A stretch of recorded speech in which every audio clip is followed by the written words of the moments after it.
I don't think it's a happy episode, but welcome back, episode 4. That's going to be part of the intro because it's not a happy Sunday night as the Chiefs are currently playing the Falcons. We're not watching that game right now because we're talking about the Cleveland Browns and how we just fucking blew a stinker against one of the worst teams in the NFL. What's your initial point favorites? What's your initial reactions, Dontea? How are you feeling? We're 6.5 point favorites. That's first. A lot. We made Malik Neighbors look like Odell Beckham Giants. Like second year Odell Beckham on the Giants. We made Daniel Jones look like not even Eli Manning, Peyton Manning. And then we made their defensive line look like the Super Bowl winning defensive line that had Michael Strahan on it the year he beat the sack record. Yeah. It's You're just right. pitiful, dude. Pitiful. All you do is laugh. Yeah. I definitely quit watching at some parts, and then I had to go back and watch the game over again because I wanted to give a real take and understand like what was going on. But multiple times, something bad would happen. I'm like, all right, dude, I ain't fucking watching this anymore. Like I already knew we're not. I know we're not gonna win now. Like this is over. And then I keep watching. Oh my god, we go down and score. Go for the 2-point. Get it. Oh my god, there's a chance. And then Did you think we were gonna win after hopes that? get a little higher. And then you thought we were gonna win after that, didn't you? I did. I felt it. And we stopped them. We stopped them multiple times. Dude, it was an absolute shit show of a performance. I know we always like to do our key takeaways, so I'll go with my first key takeaway is that our offensive line still has problems and still has issues. Dude, it's bad. It's bad. It is bad. So I've seen a couple of sack stats. Some said that he was sacked 7 times. Some said he was sacked 8 times. So I don't know what is considered. I'm going to say it's 8 sacks if we're questioning if it was 7 or 8. Might have been a time where he got back to the line of scrimmage or right in front of it, but like it's still a sack. So 8 sacks allowed, and he was pressured a lot of the other times. 9 different players on the Giants had a hand in 8 of those sacks. 9 different players. So it's not like he was just getting one guy in his face. Multiple. It wasn't just one offensive lineman getting beat. It was multiple. And I know it didn't help. Wyatt Teller, knee injury. James Hudson, shoulder injury. Jed Wills got a knee injury. DeJuan Jones was in. He got benched. And then James Hudson got hurt. And then he had to go back out there. And then as soon as he went back out there, Thibodeau, right off the side, right in his face once again. And I mean, DeJuan was just too big for the speed of the edge rushers right there. Like he could not handle the speed. And then once we moved Bitonio to left tackle, it's like I'm not expecting much from us. It did. Because we got a little better. We had, you might say, better overall players at that position. Like Bitonio is probably your best lineman. And then you put him at left tackle. It might have been all right, but that's not his true position. Right. But I saw on Twitter, someone did say, are we living off of the names like Joel Bitonio and Wyatt Teller of the players that were Pro Bowl caliber players? Or we're just living off of the name of them and they're really not playing to that level? Nobody is right now on that offensive line. I mean, there's not one player you can look at on offensive line and be like, that dude's doing his job this week. Not one of them. Wyatt Teller was probably our best offensive lineman, you would say, right? Yeah. He's not doing a thing. We were excited to get Jedrick Wills back. We were like, okay, finally. Dude. Some comfortability. I watched the play. Okay. He steps back. There's 2 people. Okay. There's a first guy and there's a second rusher. He's looking at both. He's going. He didn't block either. Neither guy. He whiffed. He was waiting for the third. He was waiting for the third. He's just looking in the backfield like, that's my bad, Deshaun. I see you in your stomach over there. I apologize. DeJuan Jones looked big and slow. Like, even if we have our initial offensive line. You have Jack Conklin, Wyatt Teller, Joel Bitonio, and Jedrick Wills. And yeah. But it doesn't look like as a cohesive unit is going to be good. And Deshaun, but Deshaun doesn't do them any favors either because he holds onto the ball way too long and he's dancing around a lot. When you're going side to side, your linemen obviously don't have eyes in the back of their head. They can't see behind them. So when a guy pulls off the block, they're holding.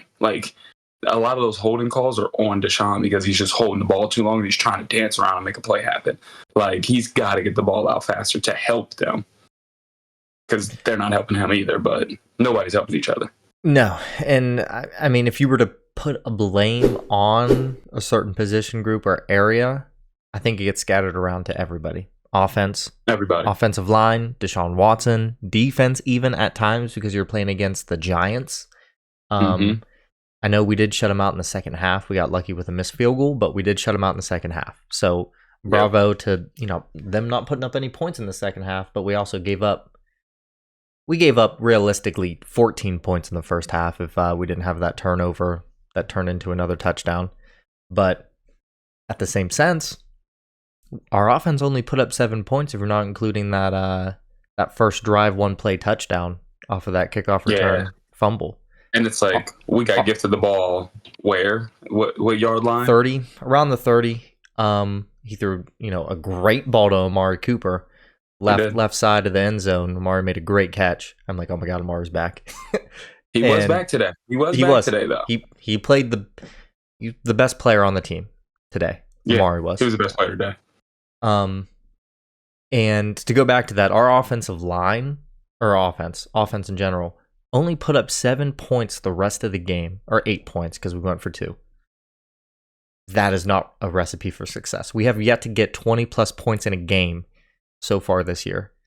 If you can't score 20 constantly, at least against lower level teams, I know the Giants have a good defense, but that defense should be out on the field a lot, and they should get tired because our defense should be stepping that up, and we should have way more chances at getting those touchdowns or getting those points. And D-Hop, he missed a field goal, so he broke his streak of the 50 consecutive 50 plus field goals or whatever he was hitting. But still, that offense, something needs to give, and I don't know what's going on. So offensively, we have our woes. We know what that is. The problems are our run game is not good right now. Jerome Ford, Dante Foreman, not getting it done. Jerome Ford had a couple good plays today, but not enough to make you respect him. They need a guy who can get 4-5 yards a carry, wear down the defense. We have that guy. He's not available for another 2 weeks. And hopefully he is that guy. We don't know. We don't know. Exactly. Hopefully the line can block for him. You know what I mean? So we don't know what's going to happen there. But this team's hurt. They're hurt right now. If you look at from top to bottom, first off, I don't know what Deshaun's shoulder injury, what the after effects are, or if he is 100% healthy. But like I had said last week, and I'll say it again this week, it looks like it hurts to throw the ball. He doesn't look comfortable. He doesn't have the same mechanics. He throws wonky, and he was doing it again today. Balls were real short, and they were in the dirt. Remember, he was doing that his first year back after when he came back from the suspension. He was throwing balls really low. He was doing that again today because he had a lot of passes in that fourth quarter that were his fault because if he would have just gotten it to the receiver and gave him a chance, let's say 2 out of 5 or 2 out of 4 could have been completions. Yeah. Now, no Njoku hurts. Jordan Akins was making catches and getting some yards after the catch. Njoku's taking those 10 to 15 yards further. He's just more athletic. He's faster. He's just better. So better athlete. That doesn't help. Defensively, that is my key takeaway from this game. We made CeeDee Lamb look like Malik Neighbors, but we made Malik Neighbors look like CeeDee Lamb today. Yeah. If you guys know what I mean. Yeah. Malik Neighbors looked like the best receiver in the league today, honest. 2 touchdowns. Did he have 100 yards? Or did he have 8? He had 78 yards, 8 receptions, 78 yards, and 2 touchdowns. You know what I mean? So, you give that up to a rookie wide receiver. The dude's good. I'm not taking away from him. It gives you shades of Jamar Chase. He can play. Devin Singletary's getting off on us. I mean, Wan'Dale Robinson. Wan'Dale. 7 receptions, 61 yards. Come on, bro.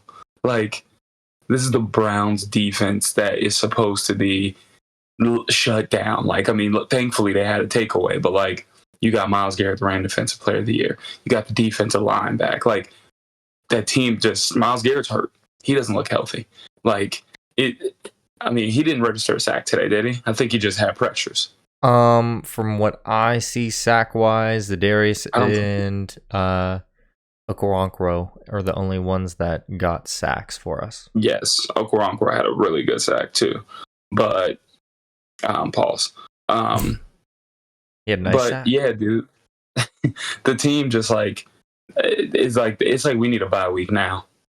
Like, we need a bye week right now. Or play Panthers without Andy Dalton. Yeah, I was going to say, I don't even know if you want to play the Panthers now. They without look Andy Dalton. Absolutely like a completely different team with Andy Dalton out there.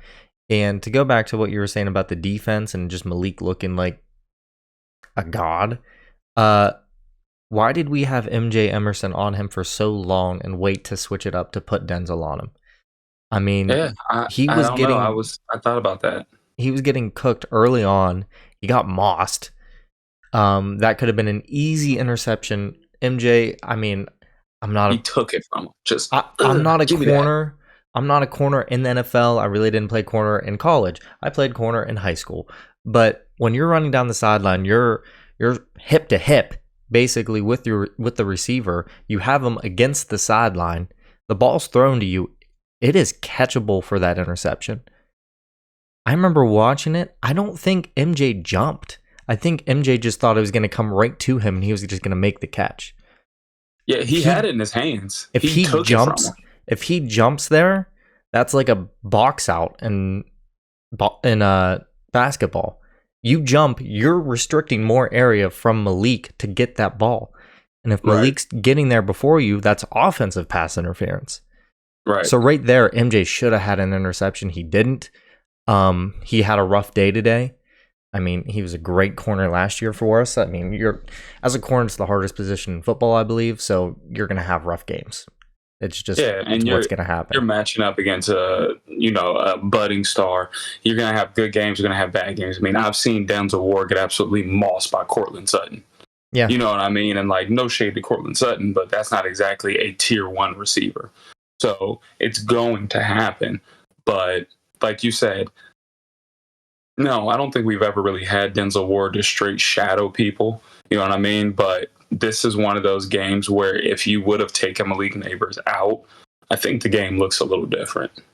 And if you have a dude that is, some people like the dude, I can't remember who the announcer was. He called Denzel Ward top 5. I think he's more like top 8, but you have that guy.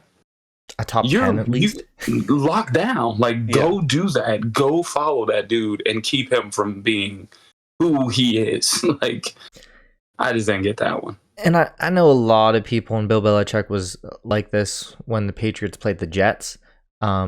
Basically, he was saying, if I'm the Patriots, I'm double teaming Garrett Wilson with my 2 and 3 corner, and I'm putting Christian Gonzalez on somebody else, basically. Yeah. So you're taking him out of the game. That's what he would always do. He would put the safety over the top, put his second best corner on the star receiver, and then he would have his number 1 corner on the number 2 receiver. Yeah. Number 2 receiver ain't catching nothing on the number 1, and then now your number 1 is doubled the whole game. Yeah, I said corner 2 and 3. Yes, corner 2 safety. Corner safety. Yeah, but I knew what you meant. But what we did, I don't know if that's what we were trying to do with Malik, but it obviously wasn't working. So we did make the switch. I think it was just a little too late when it came. But I mean, if you make Daniel Jones look like Peyton Manning, you're gonna have a problem that day. So, dude, Daniel Jones at one point was 11 for 12, I think. Like, you let Daniel Jones complete 11 passes out of 12. Come on now. And I don't want to say he was dinking and dunking the whole time, but like you start to get him in rhythm. Any quarterback, anyone in sports, someone starts to get in rhythm, they're going to get comfortable, and they're usually going to play a good game. Yep, he's still an NFL quarterback. Yes, and we've seen some highlights of him to where he can shine and be, or play like, he could play like a top 10 quarterback. Doesn't mean that he is, but he can have games like a top 10 quarterback. Right. Was that one of these games? No, I don't think it was a top 10 quarterback game, but he looked like, oh, damn, Daniel Jones looks nice out there. And yeah, he did. He looked good. For us as a defense, Daniel Jones should not look like that, because look what he looked like in week 1. Absolutely terrible. That's what we should have made him look like. What do you thought, 3 picks or 2 picks in the first week? Yeah. He just did terrible. I don't know the exact stats right off the top of my head, but I know he didn't look good. Right. And then with our defense, before we kind of go back to our offense again, I do want to say that the Myles Garrett injury, you can kind of see it lingering throughout the whole game. Mm-hmm. It was bothering him getting up slowly. I know I didn't get to listen to the post conference with him, but I know before that he did talk about when he was a child that he had 2 surgeries on each foot, or a surgery on each foot. So both of his feet got surgery when he was a kid, and that's what he thinks is causing the problem now. Is all that pressure, all that weight, all the miles, everything getting put on it.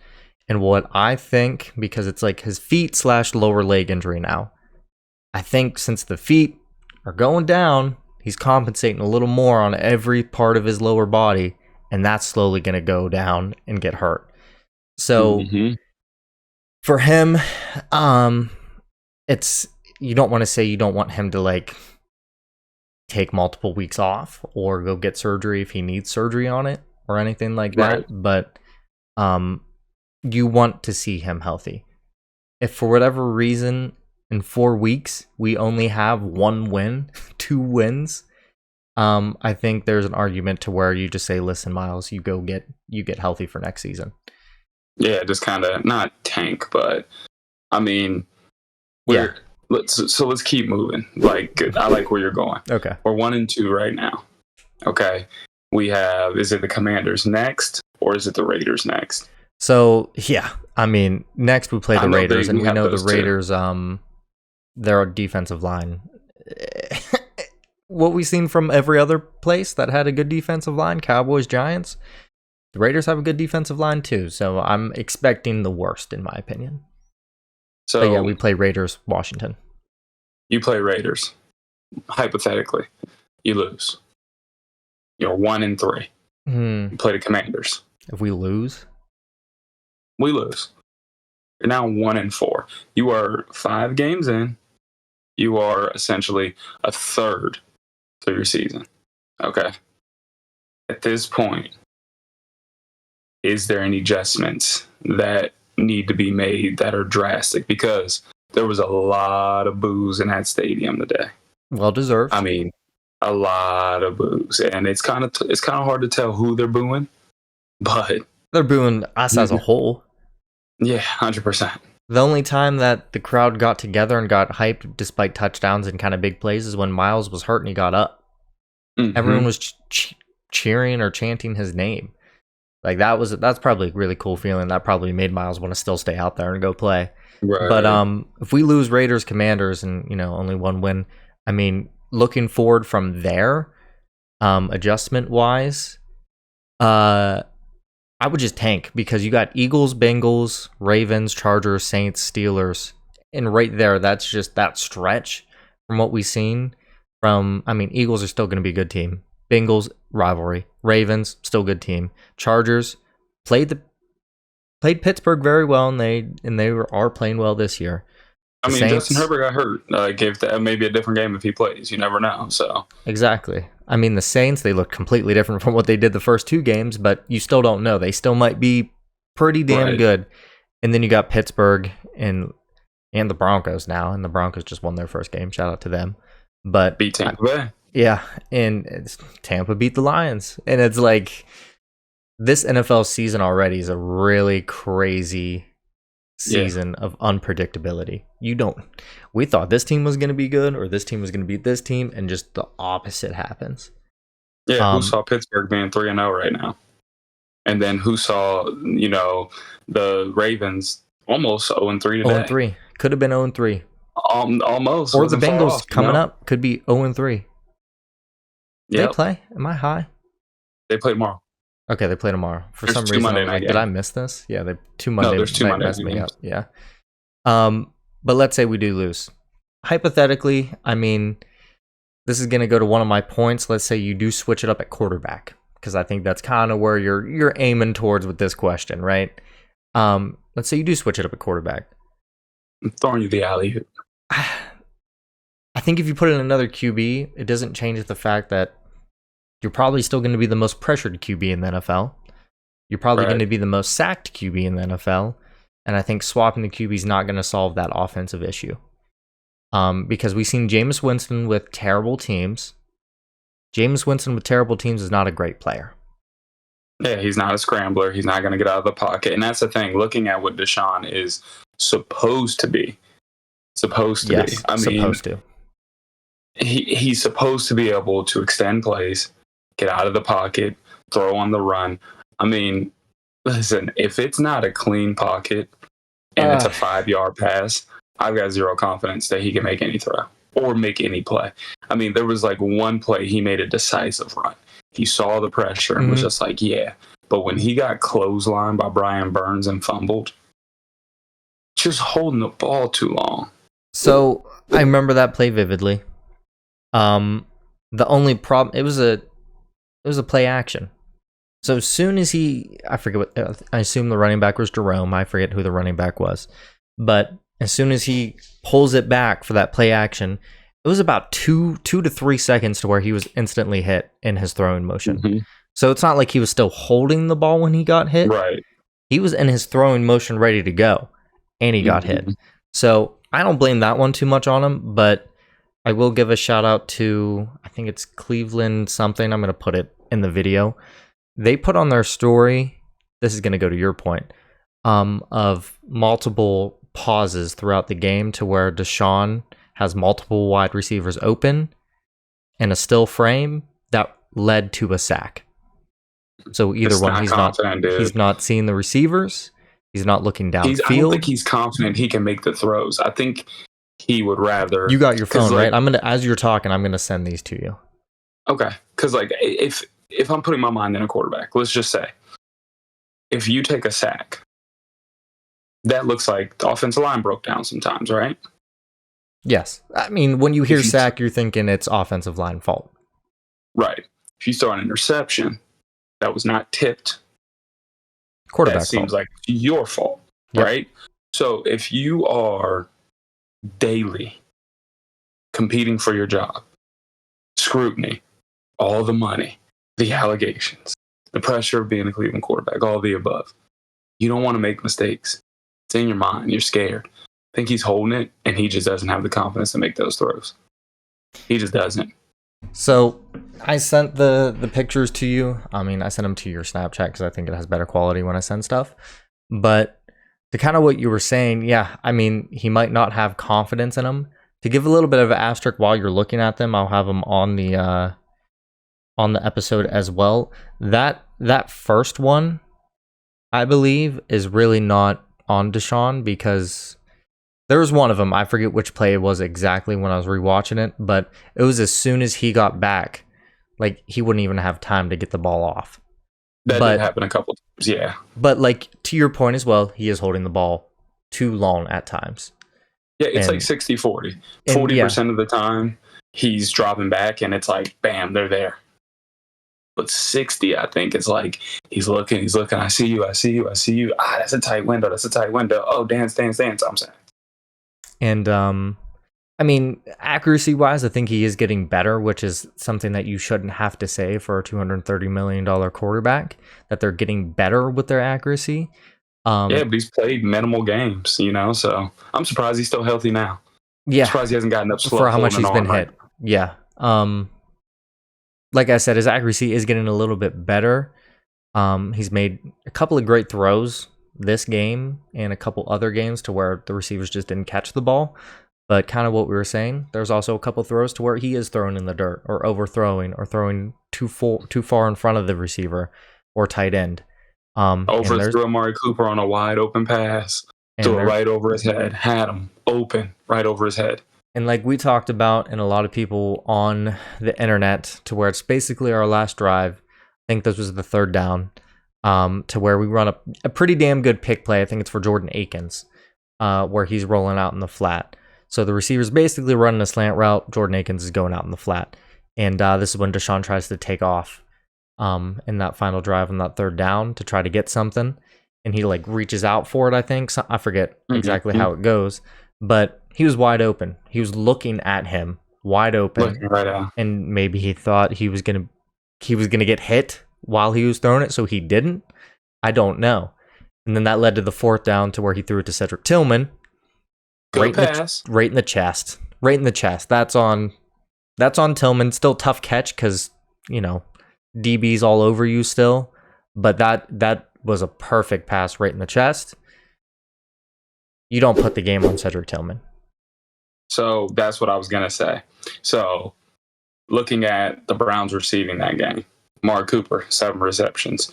Jerome Ford, 3. Jordan Akins, 4. Jerry Jeudy, 4. Elijah Moore, they weren't on the same page today, 2. You are relying on a dude that had 1 reception for 4 yards that you targeted twice, counting the drop, to make a game-saving catch. At that point, you got to look for your 1 or your 2. Or, like, that's when I'm like, listen, I know play action hasn't been there. But that's when Kevin Stefanski's got to get that bootleg and get Deshaun rolling right. And you can run for it real quick. I know he's not great at throwing on a run. But if he has the tight end right in front of him, maybe he makes it. But that throw, I mean, he did make a good throw. He did. Just throwing. That's like giving a dude a game-winning shot that has 1 attempt all game. Yeah, good throw, but you're throwing it to your 4th/5th wide receiver. I mean, I think Tillman's the 4th, but still, I mean, when David Bell was healthy, David Bell was like a more reliable third down slot guy or 4th wide receiver out there. But that play in particular, and then forget what play it was, but when Amari Cooper threw deep to Amari Cooper and he fell and got hurt, when he jumped up, got hurt. And then Jared Jeudy was kind of behind him as well, that he could have caught it too. It was like it like landed like it was like really weird. Like he thought Amari Cooper was gonna catch it, so he didn't go for it, but it like landed like in front of him, so like he could have jumped and got it. In which, I mean, that was weird. Split second, you're probably not. You're like, okay, he's catching this. I'm gonna basically try to box out the dude that's behind me, this corner. I'm not giving a thumbs up. Pissed off. Thumbs down. He's basically boxing out the dude behind him so Amari can catch that ball, not get hit in his back. That's what I'm thinking. Right. I mean, that's a good, smart play. Or the route combination is incorrect because you should not have 2 receivers that close to one another. Never. But he got hurt. Next play, it might have been that. I forget. But the next play, we didn't target Jeudy. We didn't target Moore. We targeted someone else. When Elijah Moore and Jerry Jeudy are great man-to-man wide receivers that can get a lot of separation. Yeah, Elijah Moore runs a 4.3. And we saw what Jerry Jeudy did for us these past couple games. Judy's good. Judy's a good receiver. It just depends on if you can get him that ball. So, I mean, that's with the offense. I don't see it personally getting any better unless some sort of play style for Deshaun and that offensive line gets figured out. We need, I wish I could put the bat signal behind me. Like we need help. We need Batman. I want to put the bat signal behind me so bad. Just have it shooting out into the air. I don't even know if Batman will help. So looking at next game, where do we go from here? So, I'm going to go before the next game. I'm going to cover kind of what we did real quick. For the Garrett with the foot injury, Garrett said it's more than just a foot. Nothing is sitting right because nothing has time to heal. Makes sense. Yeah. Something that we don't want to hear. And I mean, essentially that said foot issue can lead to other leg issues, which we don't want. And then I'll just let this go through. Our coach at Cavs Bub on Twitter said the man that ruined the Cleveland Browns. It's a picture of Stefanski, and has a couple bullet points. Misuses Deshaun Watson, pushed Baker out of town, refused to run Nick Chubb, can't call plays, pushed away OBJ, and then can't win. I think it's a little overreaction Sunday. It is funny. The overreaction to Kevin Stefanski every other game is hilarious with Browns fans because it's like they love him, then they hate him, then they love him again. And good quote. I mean, listen, dude's a 2-time coach of the year. The dude's won 12 games. He's won a playoff game. He almost won 2 playoff games.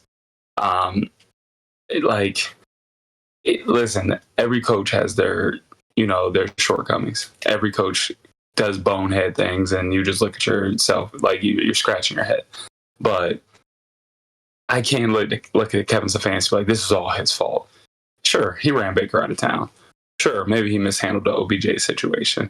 And it's like, Deshaun's not the answer. But it's like, we got to stop overreacting every loss like Kevin Stefanski is the end-all, be-all for the Browns' troubles. Because it's like, I always tell people, we're looking at coaches and you're ready to get rid of one. Who's your next option?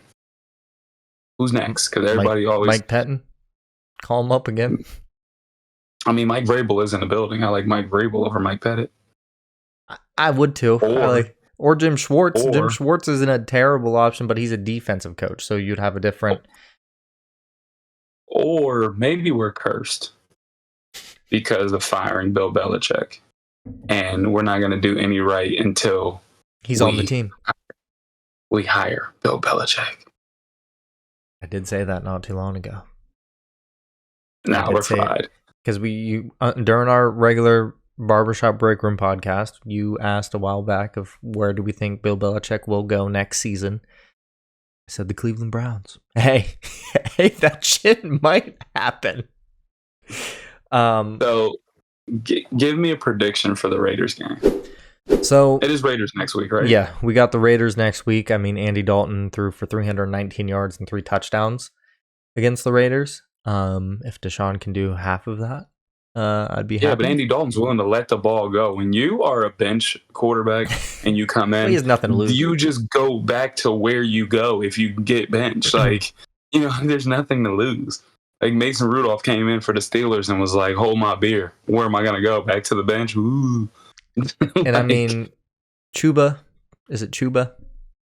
Yeah, Chuba Hubbard. He had 21 carries, 114 yards. Deontay Johnson, 8 receptions, 122 yards and a tud. On my bench. Yeah, I mean, I always liked Deontay in fantasy because he's always going to get you a lot of receptions. That's usually what he does. To get 100 plus yards as well is always a cherry on top. But if the Panthers can do that offensively, I mean, Chuba Hubbard, I'm not thinking he's far off of Jerome Ford and Deontay Foreman, in my opinion. I mean, from what we've seen the past couple years, that just might be because he's on a terrible team, but he's nothing spectacular or special in my eyes. Same thing with Deontay Johnson. He might be one of the worst number ones in the whole league. I mean, he's good. He's a good receiver, but if you go down the whole list, Deontay Johnson, you're not scared of him beating you in that game. And we're familiar with Deontay Johnson. You got to think, he was in our division for 4 years. Yeah, and I mean, right then and there, the Panthers hung up 36 on the Raiders. And we saw what the Panthers looked like with just a different quarterback. So I don't know how to take this because the Raiders looked really completely different throughout the whole season already. I mean, they lost to the Chargers. Then they beat the Ravens. And then they lost to the Panthers. So it's like, I don't know how to take it exactly. I mean, Gardner Minshew didn't have a great game. Zamir White only had 34 yards rushing. And Trey Tucker had the most receiving yards behind or in front of Jacoby Myers. Tucker had 96, Jacoby 62. Both had a touchdown. Devontae Adams is 4th on that list. That's what I want to see. I want to see Devontae Adams 4th on that list when it comes to receiving yards when they play against us. Do I think that's going to happen? Probably not. I think defensively we're still going to match up well. The question is, I think the Raiders' defensive line is going to take advantage of our miscues on offense with the offensive line and Deshaun Watson holding the ball. I mean, if anyone has been watching the Browns game, it's been a position battle for the most part every game. Who has better field position? And for the most part, it's usually the other team. When we do have pretty good field position, we usually put up points on the board like we did with the first drive. But what we did this week with only one scoring drive the rest of the game, I don't expect us to do very well against the Raiders. And it's I know it's already our fourth week going into it. Falling off the hype train of the Cleveland Browns. Yeah, I'm depressed when we do these, because nothing like reliving the game. Like usually on Sundays when we lose, I just go about my day. I've already gone and coached basketball and came home, ate dinner, and then it's like, oh my God, I'm rewatching the game again, and it was 9 hours ago. Yeah. But I want to be a homer and just be like, hey, it's the Raiders. We could beat the Raiders. They're not a great team. I look at what Gardner Minshew did to us last year when he was on the Colts. That was a close game. We got lucky. Yeah, the refs won that game for us. I'm going to be honest, man. Most Browns fans who know me personally, they don't like me because I give up easily, and I just... What do you want us to do? And I'm just looking at it like, we're not going to win tomorrow. We're not going to win Sunday. Like, I don't know, man. You're not letting your hopes exceed your reality there. Yeah, it's just like, I know who we are. And it was like, we've had good years, but like, this is what I'm used to right here. This is what I'm used to seeing. And like, until Deshaun convincingly looks good for multiple games, because last week he gave us false hope. We're like, oh my God, he's back. He's completing passes. He's hitting people in the numbers. 8 sacks this game. Yeah. Like both at fault, but yeah. Still haven't cracked 200 yards. 4 yards short. He was still not 200. Almost there. Still not 200. Like, come on, bro. Still not even 200 yards. This is a $230 million quarterback, a Pro Bowl quarterback. I don't care if it was 4 or 5 years ago. With that receiver room too. Not a bad receiver room. And then I gotta go listen to Steelers fans. Yeah, Steelers fans that are 3-0 that, somehow sneaked out a couple of games. I mean, Chris Boswell, shout out to him for winning the first game of the season against the Falcons with 18 points. Yeah. The Steelers only got 1 touchdown against the Broncos, won 13-6. Not a very impressive win against a Broncos team that at that point didn't look very good. Yeah, and they look different today, but and then they somehow beat Tampa. So it's we're gonna do the power rankings this week, and this is gonna be one of the craziest power rankings. But we're getting roasted again. We're getting roasted and toasted this time again. And then it goes. They beat the Chargers 20-10. Justin Fields 250 yards, I think. He did have what was it, a 46 or 56 yard pass to Calvin Austin? Austin. It was yak. Yes, thank you. I was going to say, you see the highlight or the post, it says 56 or 46 yards. He threw it probably 20 yards in air. From line of scrimmage was probably 15, and then he took it the rest of the way. Hey, but listen, 25 for 32, 245 yards. You know what I would do for that? You know what I would do for that? Well, I'm not even going to tell you. Okay. Let's just say it's something that would only go on at Diddy's house. That's crazy. Lotion. You got lotion? Baby oil, baby. Take that. Oh, that's what it was. Baby oil. But for the Steelers, they're going to play the Colts next week. Another game that they can win. They can potentially go 4-0. The Colts suck. They barely swept by the Bears this week, 21-16. They lost to the running game of the Packers the week prior to that. And then they barely lost to the Texans, which the Texans didn't look good this week either. Nope. So the Steelers can potentially be 4-0 at this time next week, which obviously we don't want to see. Obviously, as Browns fans, they're the most annoying fan base in the AFC North, especially where we're located in Northeast Ohio, to where there is Yep. some Steelers fans around here. I work in Pittsburgh basically also, so I go there every day, and there's usually a lot of Pittsburgh fans that are chirping the whole time. For the Ravens, they finally got their first win against the Cowboys. They're going to play the Bills next week. So they could drop to 1-3, or they could go 2-2. So that's still going to be a tough game for them. Bengals, they play the Commanders, so we still have yet to see what that's going to look like. But then the week after, that's a win or a loss because they also lost to the Patriots. So yes, and then they play the Panthers after that, which we're assuming Andy Dalton Panthers look a little different, which I like to see. Yep. So the Bengals have a potential to win 2 straight here and be 2-2 as well. So AFC North will still be pretty damn close, even if Pittsburgh wins or loses. They'll still be in first. But it's a long season. It's a long season. It's a long season. Okay. We're only a fourth of the way through. And I was thinking about that. Long season. Hopefully, slowly but surely, we get into rhythm over time. We lose a couple. But listen, Nick Chubb's gonna come back. Gonna get in rhythm. Gonna get going. Njoku comes back. Oh, there's even more weapons now. Damn, they gotta spread the field out more. That's gonna help the offensive line with one-on-one blocking. Now Deshaun's gonna have more time. Deshaun gets sacked 10 times. Oh my God, it's a record. 10 sacks, 15 interceptions at this point of the season. What are they going to do? Browns fans are in purgatory yet again. I'm sorry. I'm trying not to be negative. I'm sorry. He's negative Nancy over here at our quarterback, Deshaun Watson. Cleveland Browns offensive success rate in week 1 to 3 is the lowest it's ever been in any season of the franchise since 2000. So, close us out before I get us banned on YouTube. I gotcha. I'm going to make a bad decision here soon. Everyone that are Cleveland Browns fans or just AFC North fans or just maybe just fans of the NFL, but you want to hear how shitty the Browns are doing this week. This is how it's going. Leave your comments down below on your predictions the rest of the year. How are you feeling? How do you feel about Deshaun? How do you feel about our offensive line?